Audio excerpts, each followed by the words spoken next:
esse aparelho também vai ser para a honra e glória do Senhor. Amém? Aproveitando a oportunidade, irmãos, vocês sabem que dia é hoje? 7 de setembro.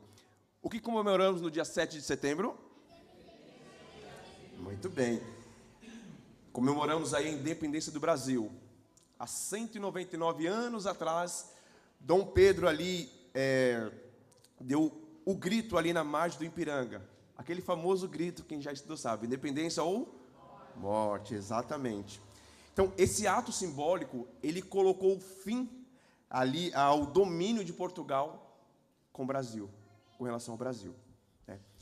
E nós temos muitas pessoas que têm esse senso de patriotismo, né? Esse senso de pertencer ao país Brasil de uma forma bem tensa, né? Então, essas pessoas geralmente vão aos desfiles, vão aí às comemorações, porque elas são ali apaixonadas pela sua pátria. E falando em pátria, eu pergunto para vocês sabem o que significa a palavra pátria? Alguém arrisca dizer? Nação soberana, você pertencer a um lugar, né? Pergunto para vocês essa manhã, nós somos a nossa pátria aqui? Não. A nossa pátria não é aqui. Por isso que o sermão dessa manhã eu trouxe como título de saudade. Como é possível a gente ter saudade de uma pátria? Como é possível a gente ter saudade de um lugar onde nós nunca estivemos? Tem coisa que, enquanto permanecemos aqui nessa terra, não vamos ter explicação. Há uma música de Leonardo Gonçalves, intitulada Sublime, que eu particularmente amo essa música. E uma das estrofes, ela fala assim: eu anseio pela noite ou pelo dia, dia sublime, tão sublime, e na saudade por alguém que eu ainda não vi, me imagino correndo para os teus braços, ó Pai. Nunca fomos, aliás, não fomos ainda, para a pátria celestial. Não estivemos ainda fisicamente com o nosso Salvador. Mas o nosso coração anseia por esse dia. Anseia para estarmos com Ele nas mansões celestiais. Nós sentimos saudade. Mesmo sem estar lá, sentimos saudade e contamos os dias para que isso aconteça. E essa manhã, eu quero refletir juntamente com vocês um dos salmos mais lindos que existe na Bíblia. O Salmos 137.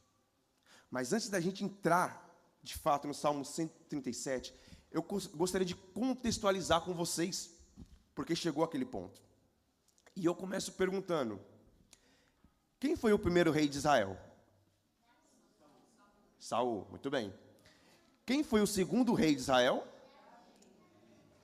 E o terceiro? Saul. Então, durante esses três reinados, o povo de Israel era dividido ali em 12 tribos. Aliás, eram 12 tribos do reino de Israel. Mas quando Salomão morre, nós temos agora um reino dividido. O reino de Roboão e o de Jeroboão. 10 tribos ao norte, aonde a capital ali ficou Samaria, e 10 tribos ao sul, que a capital ficou ali, Jerusalém. 2 ao sul. Obrigado, Jonas. Muito obrigado. Que foi a tribo de Benjamim e a outra, Jonas? Judá. Muito bem. O bom aqui é que os irmãos são todos estudados. Então aqui ninguém vai ser enganado. Tá certo? Então assim, as tribos elas foram divididas. Só que o que acontece? As 10 tribos ao norte, elas foram dizimadas pelo Império Assírio, ali no ano 722 a.C. Então, o povo de Deus se resumiu ali a apenas 2 tribos, a de Judá e a de Benjamim. Só que detalhe que essas 2 tribos que restaram também, elas seriam levadas para o cativeiro.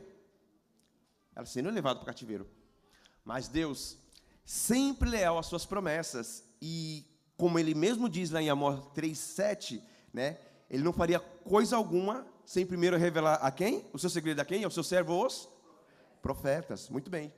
Então Deus revelou ali o que ele faria.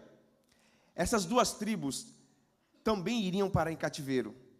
E aqui em Jeremias, peço que vocês abram aí suas Bíblias, em Jeremias capítulo 25, nós temos a profecia desse cativeiro.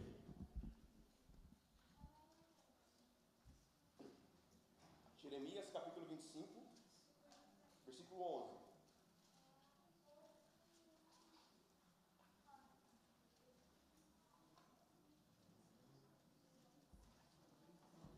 Jeremias capítulo 25, versículo 11, vai dizer assim, ó: toda esta terra verá-se um deserto e um espanto, e essas nações servirão ao rei de Babilônia 70 anos. Acontecerá, porém, que quando se cumprirem os 70 anos, castigarei o rei da Babilônia e aquela nação, diz o Senhor, farei delas ruínas perpétuas. Deus diz para o povo: vocês vão para o cativeiro. O cativeiro vai durar 70 anos. Mas quando se passarem esses 70 anos, eu vou castigar a iniquidade de Babilônia. Vocês serão escravos. Mas depois eu vou libertar vocês. E sabe que a forma de Deus trabalhar, ela surpreende a todos. Até nós mesmos que já conhecemos da palavra de Deus, até mesmo nós que temos um pouco de contato com Jesus, nos surpreendemos como Deus usa formas diferentes para alcançar pessoas. E Ele usa quem Ele quer. E Deus poderia muito bem ter usado um povo, uma pessoa do povo dele, para poder livrar o povo do cativo de Babilônia. Mas não. Sabe o que Ele fez? Ele usou uma outra pessoa. Alguém sabe quem é? Ele usou Ciro. Ele usou Ciro para libertar o seu povo do cativeiro. Como, Nil? Volta lá. Volta um pouquinho. Isaías, capítulo 45, versículo 1. Isaías, capítulo 45, versículo 1. Vai dizer assim, ó: assim diz o Senhor ao seu ungido, a Ciro, a quem tomo pela sua mão direita, para bater as nações diante da tua face, e eu soltarei os lombos dos reis, para abrir diante dele as portas, e as portas não se fecharão. Como se chamava o libertador do povo de Deus aqui, irmãos? Ciro. Deus disse: vocês irão para a Babilônia, Babilônia vai escravizar vocês, mas quando se passarem 70 anos, eu vou levantar um homem. E quando Isaías profetizou isso aqui, irmãos, detalhe, Ciro nem havia nascido ainda. Aliás, ele nasceria 1 século e meio depois. E seu nome será Ciro, o libertador da Babilônia.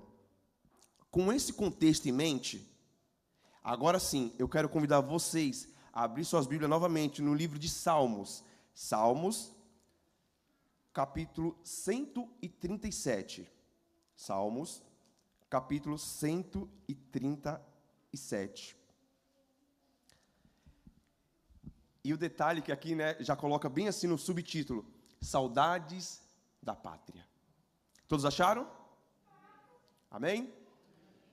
Feche seus olhos. Vamos falar com Deus. Querido Deus, amado Pai, nesse momento, Senhor, com a sua palavra aberta, queremos te pedir que teu Santo Espírito possa se fazer presente nessa igreja, Pai. Que nesse momento o Espírito Santo possa inspirar o nosso coração e os nossos ouvidos, para que possamos sair daqui preenchido com o poder da tua palavra, Pai. Graças te damos por tudo, em nome de Jesus. Amém. Vai dizer assim: às margens do rio da Babilônia, nós nos assentávamos e chorávamos, lembrando-nos de Sião. Nos salgueiros que lá havia, pendurávamos as nossas harpas, pois aqueles que nos levaram cativos nos pediam canções. E os nossos opressores, que fôssemos alegres, dizendo: entoai-nos algum dos cânticos de Sião. Como, porém, haveríamos de entoar o canto do Senhor em terra estranha? Se eu de ti me esquecer, ó Jerusalém, que me resseque a minha mão direita. Apegue-se a minha língua ao paladar. Se não me lembrar de ti, se não preferir eu Jerusalém, a minha maior alegria. Contra os filhos de Edom, lembra-te, Senhor, no dia de Jerusalém, pois diziam, arrasai-a até os fundamentos, filha da Babilônia, que há de ser destruída. Feliz aquele que te dar o pago do mal que nos fizeste. Feliz aquele que pegar teus filhos, esmagá-lo como pedra. Então vocês imaginem, irmãos, todo esse contexto, o povo de Israel ali foi dizimado e foi levado, o que sobrou das tribos, ali cativo para a Babilônia, aonde eles ficaram durante 70 anos. Eu fico imaginando a dor e o sofrimento daquele povo no momento que eles estavam peregrinando até Babilônia. Naquele tempo não tinha ônibus, não tinha carroça em abundância, né? Então eles faziam esse trajeto andando, presos, muito provavelmente acorrentados, humilhados. Em um determinado momento, os opressores de Israel começam a zombar. Vocês que são conhecidos aí mundialmente pelos cânticos, pelos louvores que vocês prestam ao seu Deus, lá no templo, lá no santuário, canta uma música para nós. O Deus de vocês, como vocês falam, não é aquele Deus que não falha? Cadê Ele? Canta um louvor para Ele. Então eu fico imaginando a zombaria. E esse salmo, ele vai falar sobre saudade de Sião, saudade do templo. Quando a gente olha aqui, o primeiro verso, as margens do rio da Babilônia nos assentavam e choravam, eu gostaria de lembrar para vocês que ali, as margens do rio da Babilônia tinha o rio Tigres e o rio Eufrates, sabe? O rio Eufrates cortava ali a cidade de Babilônia. Então, entre estes rios, Tigre e Eufrates, possuía ali uma faixa fértil de terra, que se chamava ali Mesopotâmia. Mesopotâmia, aí, para quem não sabe, Meso, né, terra fértil, Potâmia, ali é o rio, né? Então, Nabucodonosor, ele chegou ao trono da Babilônia, invadiu Jerusalém no ano 605 e levou ali a primeira leva de escravos para a Babilônia. E entre esses escravos estavam 4 que nós conhecemos bem pelo nome, que é Daniel, Ananias, Misael e Azarias. Durante 70 anos, esses 4 foram uma testemunha do Deus vivo. E finalmente ele contava para se completar 70 anos, acontece a queda de Babilônia. A gente vai ver isso lá no capítulo 5 de Daniel, né? Então, Dario ali, ele vai se unir ao seu tio, Ciro vai se unir ao seu tio Dario, né? Os medos se unem ali aos persas, e eles agora atacam Babilônia. E qual a estratégia que eles usaram ali? Eles secaram os rios. Como estava profetizado também lá em Isaías 44, 27 e 28. Então, Ciro ele se uniu ali a Dario e desviou o curso do rio Eufrates. E quando as águas fluíram ali em outra direção, o leito baixou, né, e eles marcharam para tomar a cidade de Babilônia.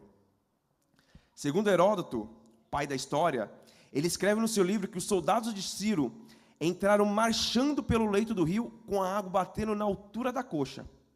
E todos os portões que deveriam estar trancados estavam abertos, porque o profeta havia dito: eu irei adiante dele e abrirei as portas que não se fecharão. Os portões estavam abertos, irmãos. E naquela noite em que o neto de Nabucodonosor dava uma festa para 1000 convidados e bebia ali vinhos com utensílios sagrados dos judeus que Nabucodonosor roubou do templo, naquela noite apareceu ali uma mão misteriosa que escreve assim na parede: Mene, mene, tekel, farquim. E aí vem Daniel, interpreta para o rei. A gente sabe, né? Você foi pesado na balança e achado em falta. Dividido será o seu reino e dado agora aos medos e aos persas. Naquela mesma noite, irmãos, caiu Babilônia por mão de Ciro. E Belsazar foi morto. E Dario se assentou no trono com 62 anos de idade. Depois, Dario veio a falecer e Ciro assume. E quando Ciro assenta no trono, Daniel começa a estudar novamente as profecias. E ele começa a sentir que estava perto do povo de Israel ser liberto. E ele começa a ler novamente ali os rolos de Jeremias. Daniel sabe que o tempo está chegando próximo. Então Daniel faz o que, irmão? Ele se coloca a orar. Ele começa a buscar, porque ele sabe que estava próximo da libertação do povo de Israel. Ele sabe que estava próximo o fim do cativeiro babilônico. E aí, nesse momento, acontece ali um grande conflito. Porque ele ora e jejua por 3 semanas. E depois de 3 semanas orando e jejuando, o anjo desce do céu e diz assim para Daniel: Daniel, você é um homem muito amado pelo céu. E no primeiro dia, quando você começou a orar, o céu me enviou. Mas o rei da Pérsia me resistiu por 3 semanas. E essa expressão aqui, rei da Pérsia, em Daniel capítulo 2, não é Ciro. É Satanás. Satanás que influencia Ciro para não libertar o povo judeu por 3 semanas. O anjo que Deus enviou, o anjo Gabriel, e o outro anjo caído, Lúcifer, praticamente brigaram ali para que Ciro assinasse ou não o decreto, libertando o povo judeu. Agora, você pode estar se perguntando, algum de vocês, mas por que o diabo não queria que Ciro assinasse o decreto autorizando o povo a sair de Babilônia? É simples, irmãos. Porque se o povo voltasse para Jerusalém, reconstruísse o santuário, voltasse o sacrifício no tempo marcado, quem é que viria? Jesus, o Messias. O Messias. E o diabo sabia que a vinda do Messias seria a sua derrota. Então o diabo usou de todas as forças para que Ciro não assinasse o decreto. E a briga ali ficou empacada por 3 semanas. 3 semanas. Aí Gabriel diz assim: mas ao final das 3 semanas veio Miguel. Quem é Miguel, irmãos? É o próprio Cristo. E quando ele veio, Satanás foi derrotado. E Ciro agora assinou o decreto autorizando o povo de Deus voltar para Jerusalém. Exatamente 70 anos depois que Daniel foi levado para a Babilônia. O decreto foi assinado. Você imagina o que o povo deve ter feito? Uma grande festa. Nossa, vamos voltar para casa, a profecia se cumpriu, vamos reconstruir a cidade, vamos reconstruir o santuário. Essa foi a alegria que o pessoal teve, irmãos? Não foi. Não foi nada disso. Não houve festa alguma, sabe por quê? Porque o povo de Deus não quis voltar para Jerusalém. O povo de Deus, eles já estavam ali habituados com Babilônia. E quando você estuda ali o livro de Esdras, você descobre que cerca de 2.000 famílias voltaram, mas a grande maioria não, preferiu ficar em Babilônia. Eles não voltaram para Jerusalém, irmão, porque eles estavam bem situados, eles estavam confortáveis em Babilônia. Eles haviam ali, irmãos, criado laços em Babilônia, raízes em Babilônia. Muitos judeus prosperaram em Babilônia. Os maiores comerciantes do mundo que nós vemos hoje, isso começou lá. Lá na Babilônia, eles prosperaram. Então, quando Ciro assinou o decreto, eles não queriam mais ir embora. Deixar a Babilônia, uma cidade maravilhosa, linda, estruturada, para ir para as ruínas? Vou nada.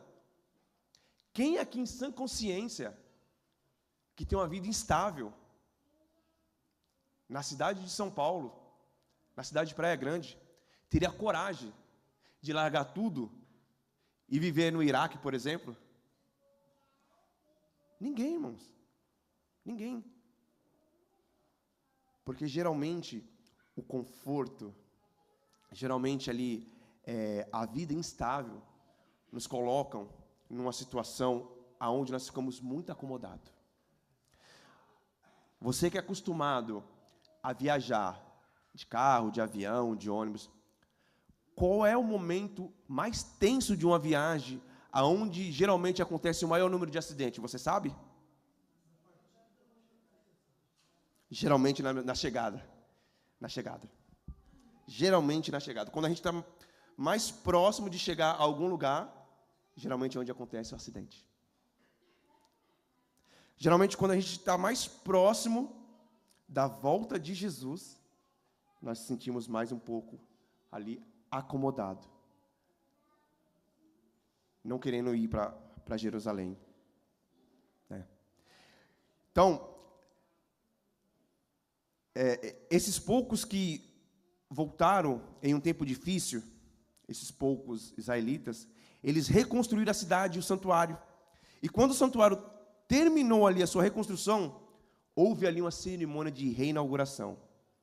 E é claro que o templo ali todo reformado, em nada se comparava ali com o templo que Salomão criou, né?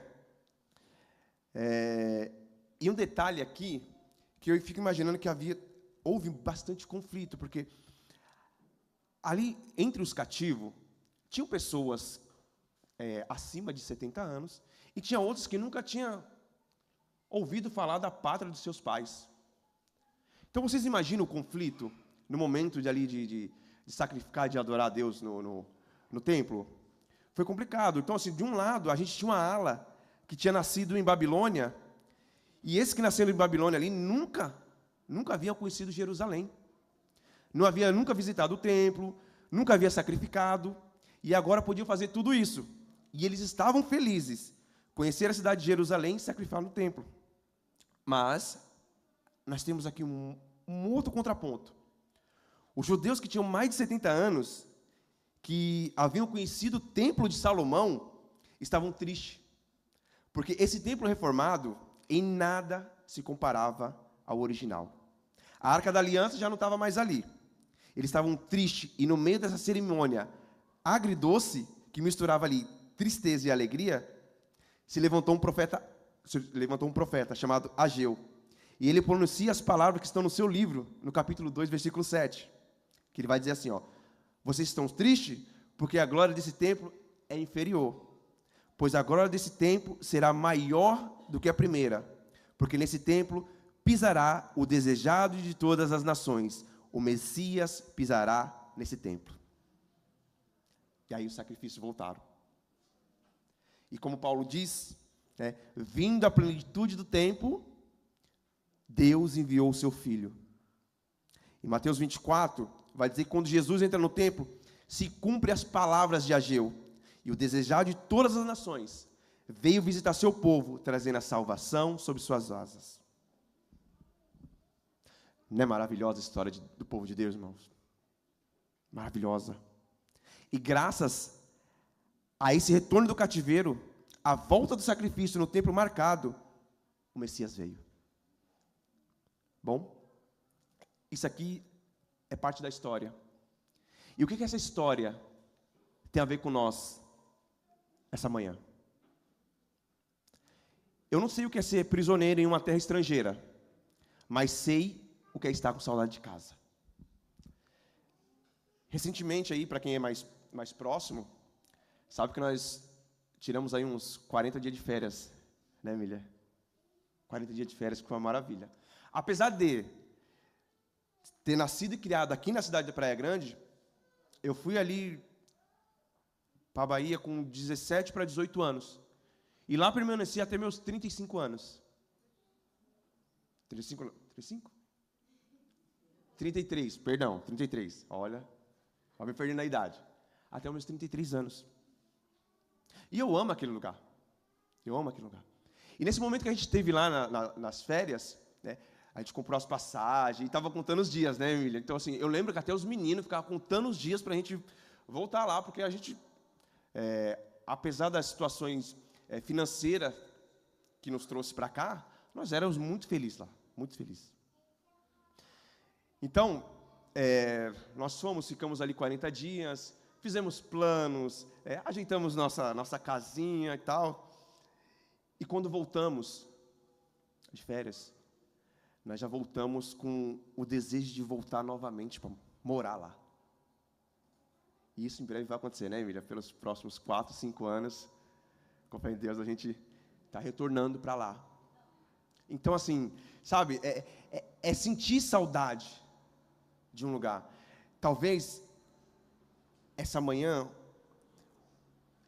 esse Salmo 137 seja para nos indicar também que nós precisamos ter saudade das mansões celestiais, mesmo que nós nunca tenhamos pisado o pé lá.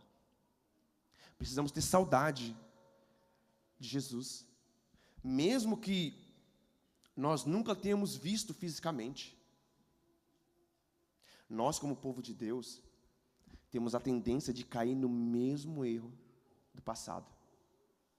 Salomão já vai dizer que não há nada novo debaixo do sol. Sabe por quê? Porque o ciclo ele sempre se repete. A Bíblia está aí para nos lembrar do erro do povo de Deus, das bênçãos do povo de Deus. Mas hoje, no mundo ao qual vivemos, aonde tudo é praticidade, aonde tudo é dinheiro, temos a tendência de esquecer o principal, que é a salvação. E longe de mim, irmãos, não estou aqui para julgar e nem quero. Cada um tem a sua vida, cada um sabe onde seu calo aperta, cada um sabe como precisa sustentar sua família. Mas nós corremos um perigo aqui. Nós corremos o perigo de nos acostumarmos com essa pátria chamada planeta Terra e esquecermos de ter saudades de uma pátria chamada Jerusalém. Nós precisamos, irmãos, cada dia buscar o Salvador. Vai ter momentos que as pessoas vão zombar da gente. Vai ter momentos que nós vamos ter dificuldade. Deus não falou que nossa vida é ser um mar de rosa. Mas a questão é, no momento que isso acontecer, no momento que as dificuldades aparecerem, que as lutas vierem, o que eu vou fazer? Vou ficar apenas lamentando? Podemos aprender muita coisa, irmãos, com esse salmo em foco hoje. Que esse salmo 137. E eu partilhei algumas coisas, anotei algumas coisas aqui que queria compartilhar com vocês essa manhã. Primeiro, o povo de Israel, eles preferiam a intimidade com o pecado em lugar da intimidade com Deus. Teríamos menos razões para chorar neste mundo de injustiça e angústia e sofrimento. Em outras palavras, quando o povo deixou de ter intimidade com Deus, foi a partir do momento que a nação de Israel começou a cair. Enquanto o centro ali do reinado era a teocracia, quando era só Deus que reinava, tudo em paz. Mas a partir do momento que o homem desejou que outro homem reinasse sobre ele, começou o declínio do povo de Deus. Então eles começaram ali a deixar a adoração de Deus, a Deus de lado. Começaram ali, a intimidade com Deus começou a declinar. E aí veio o sofrimento. Outro ponto. Se não menosprezássemos a palavra de Deus, seríamos mais respeitados e menos menosprezados pelos incrédulos, irreverentes e pagãos. Ou seja, nós mesmos, como adventistas do sétimo dia, muitas vezes menosprezamos a própria palavra de Deus. Nós, como povo conhecedor da Bíblia, menosprezamos a palavra de Deus e damos lugar para pessoas escarnecerem da nossa fé, para pessoas tirarem sarro da gente. Vai, canta aí. Você não é um cristão? Você não é um guardador do sábado? Canta aí. Fala para o seu Deus te livrar. A nossa falta de intimidade com Deus, o nosso menosprezo com a palavra de Deus, causa todo esse conflito. Outro ponto: se dessemos mais ouvido aos princípios divinos, não estaríamos no cativeiro resultante do pecado, nem seríamos tomados de nostalgia dos bons e velhos tempos. Às vezes nós fazemos ali pequenas concessões com a palavra de Deus. Deus fala, isso não pode. A Bíblia é clara e explícita.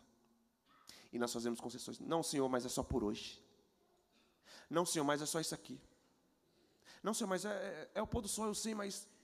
Sabe, essas pequenas concessões que a gente não dá... Aliás, essas pequenas concessões que a gente tenta fazer com Deus, faz a gente ficar no cativeiro do pecado.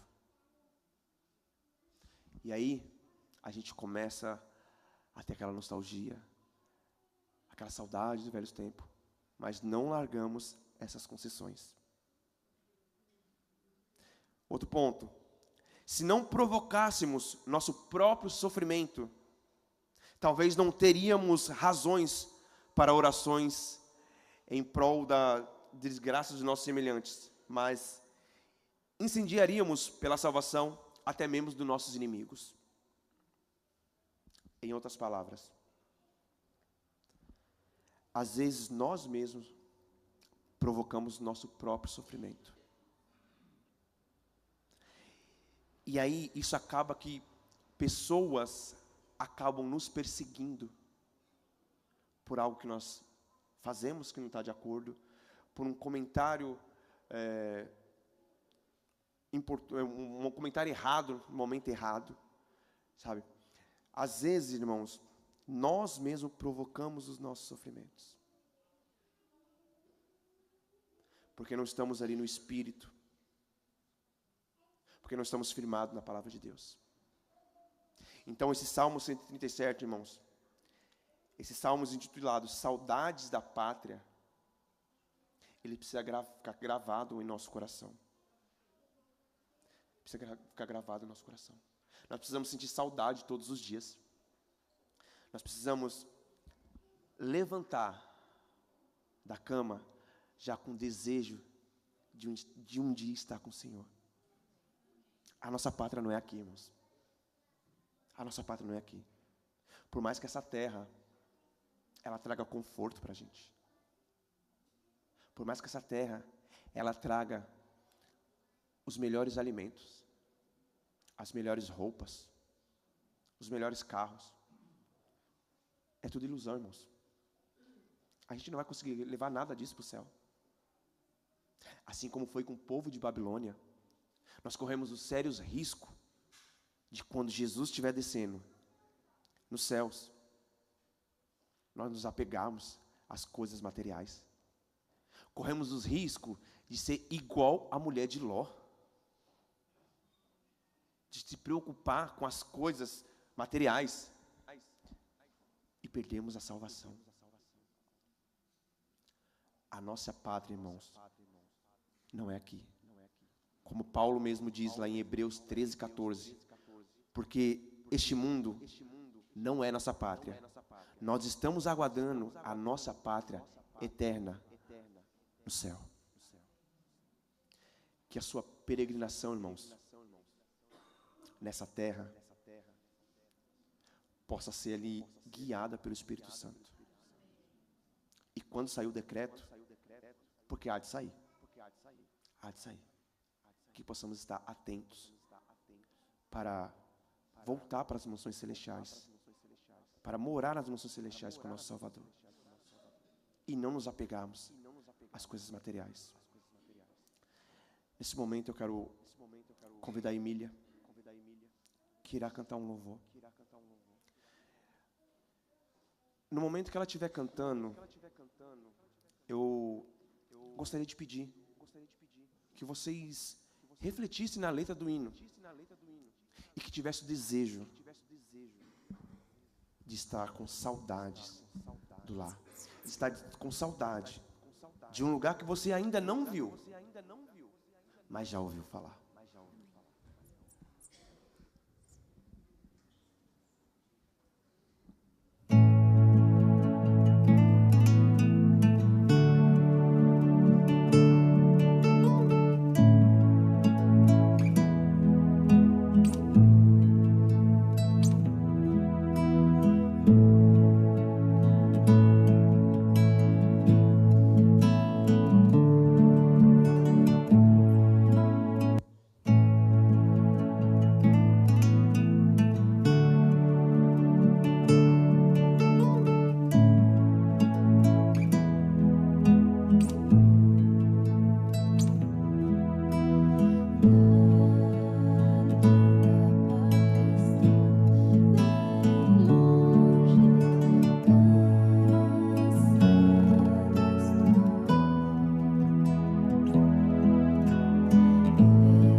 Louvado e exaltado seja o teu nome, Senhor. Que nesse momento, Pai, possamos colocar em nosso coração o desejo de cada dia te servir, Senhor. Que possamos colocar em nosso coração o desejo de sentir saudade de uma pátria que não é nossa. Aqui não é nosso lugar, Pai. Quero sentir saudade do Senhor, de estar com o Senhor, mesmo nunca ter tido a oportunidade de estar com o Senhor fisicamente, mas que o nosso coração possa pulsar com esse desejo, com essa saudade. Abençoe a sua igreja, Pai, que eles possam também sentir saudade a cada dia, Pai, da sua volta, e que as coisas materiais que nos prendem desse mundo, Pai, que possam ser deixadas de lado. Obrigado por tudo, Senhor, por tudo que o Senhor fez até aqui, por tudo que o Senhor fez pelo seu povo, por tudo que o Senhor tem feito pela sua igreja. Nesse momento, eu peço que o Senhor conduza o seu povo para casa, em paz e segurança.